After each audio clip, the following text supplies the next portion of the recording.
Siapa yang diancam Panglima TNI?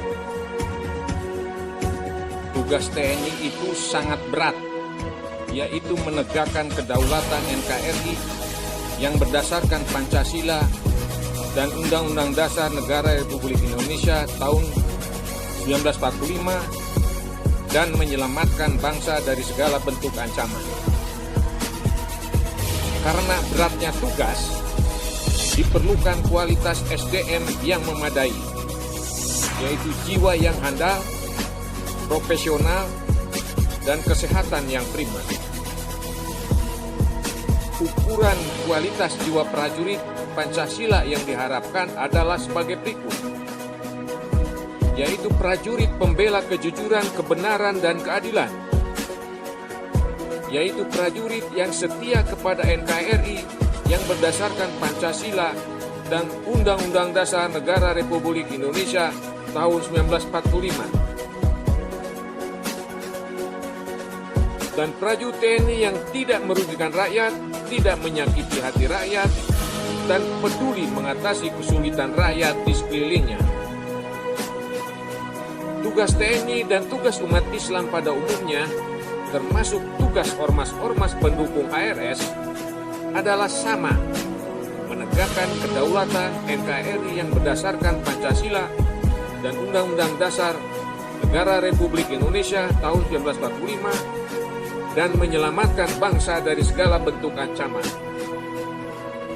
Jiwa untuk mendukung tugas TNI dan jiwa umat Islam serta jiwa ormas-ormas pendukung HRS untuk menegakkan kedaulatan NKRI adalah sama, yaitu berjiwa Pancasila dengan membela kejujuran, kebenaran, dan keadilan. Tujuan umat Islam pada umumnya, serta ormas-ormas pendukung HRS pada khususnya, adalah mengembalikan Pancasila dan Undang-Undang Dasar yang ditetapkan tanggal 18 Agustus tahun 1945. Tujuan umat Islam dan ormas-ormas pendukung HRS bukan mendirikan NKRI yang berdasarkan Islam. Kami ulangi, bukan mendirikan NKRI berdasarkan Islam, tetapi ingin menegakkan Pancasila dan Undang-Undang Dasar Negara Republik Indonesia yang ditetapkan tanggal 18 Agustus tahun 1945. Jadi Panglima TNI sangat tidak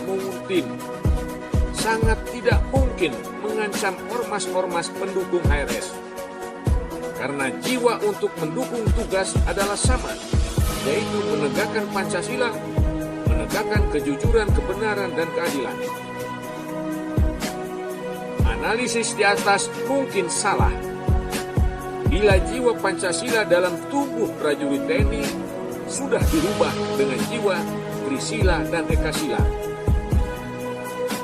Jadi, siapa perusak persatuan dan kesatuan NKRI yang dibungkus kegiatan politik yang diancam Panglima TNI itu?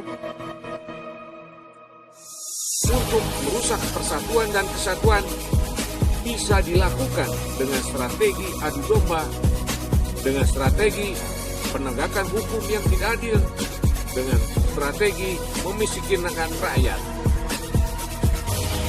Strategi adu domba biasa dilakukan oleh penjajah Belanda.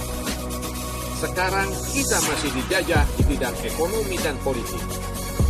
Pertanyaannya, siapa penjajah di bidang ekonomi dan politik saat ini? Silakan jawab. Kondisi penegakan hukum tidak adil, tebang pilih, tumpul ke atas dan tajam ke bawah. Kami percaya karakter aparat hukum baik-baik. Pertanyaannya, siapa yang mengendalikan oknum aparat hukum tersebut? Siapa perusak persatuan dan kesatuan, berbungkus politik identitas, berbungkus politik revolusi mental? Belakangan ingin diketahui, revolusi mental dimaksud adalah revolusi mental Trisila dan Ekasila, bukan revolusi mental Pancasila. Berbungkus politik kerja. rupanya pekerjaannya hanya menyengsarakan rakyat. Kondisi ekonomi semakin nyungsep, COVID-19 belum berhenti mengancam keselamatan rakyat. Jadi, kelompok pemecah persatuan dan kesatuan patut diduga adalah sebagai berikut. Mereka yang ingin merubah Pancasila menjadi Trisila dan Ekasila. Mereka yang menjajah Indonesia di bidang ekonomi dan politik. Mereka yang mengendalikan hukum, aparat hukum, sehingga berlaku tidak adil. Mereka yang kerjaannya menyengsarakan rakyat. Dari fakta-fakta di atas, kami yakin rusak persatuan dan kesatuan itu menunjukkan dari kekuatan yang beridentitas neokomunisme. Inilah analisis kami, kriteria kelompok rusuh yang pantas diancam Panglima TNI.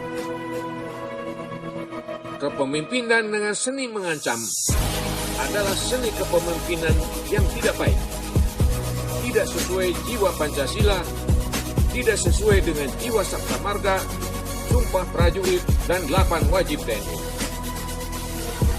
Umat Islam pada umumnya dan ormas-ormas pendukung HRS bukan musuh, tetapi adalah rakyat Indonesia yang masih bisa diajak dialog, diskusi, dan debat.